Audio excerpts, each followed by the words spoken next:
40 days after Jesus rose from the dead, he gathered 11 men on a hillside, gave them their final instructions, and then disappeared into the sky.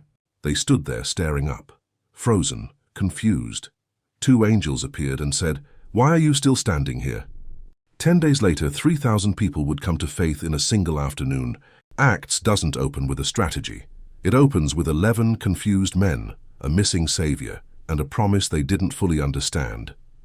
And here's the part we miss. Every believer eventually lives their own 10-day stretch, the space between what God promised and what God hasn't done yet. So how did we get from there to here? What happened in those 10 days? And what does it have to do with you?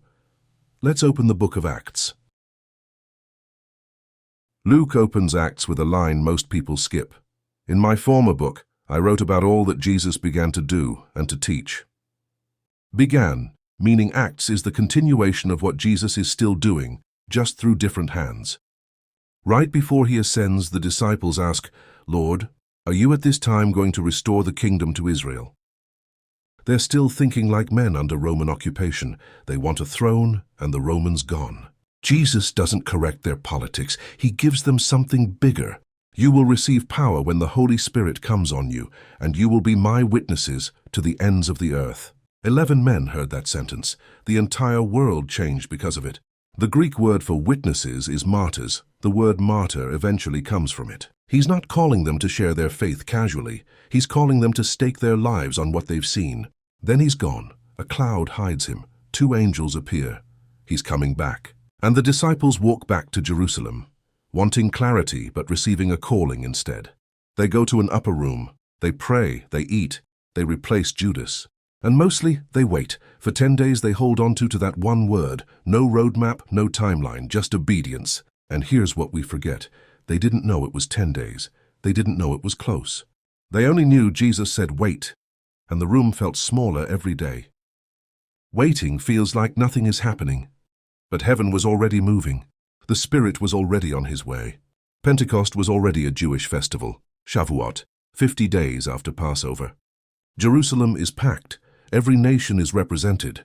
The timing matters. Then something incredible happens. A sound like a violent wind fills the house.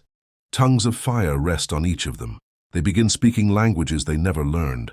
People from every nation hear the gospel in their own tongue.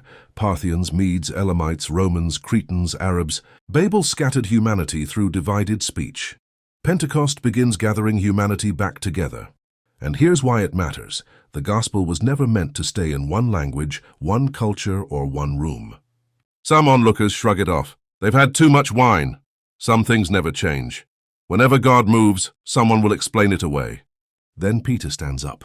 This is the same Peter who 6 weeks earlier denied Jesus to a teenage servant girl. Same lungs, same voice, same fear of death. But the Spirit has made him new. His sermon is short, about 3 minutes if you read it out loud, but it has 3 parts. 1. This is what Joel said would happen. "In the last days, I will pour out my Spirit on all people." 2.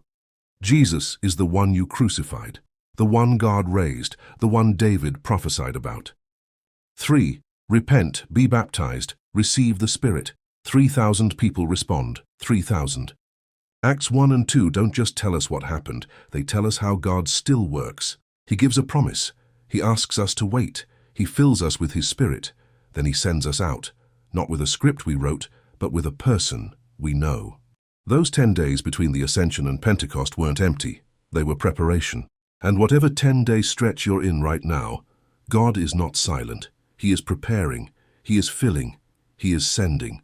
The story Jesus began is the story He's still writing, and you're in it. Comment one verse from Acts 1 or 2 that hit different for you. I read everyone.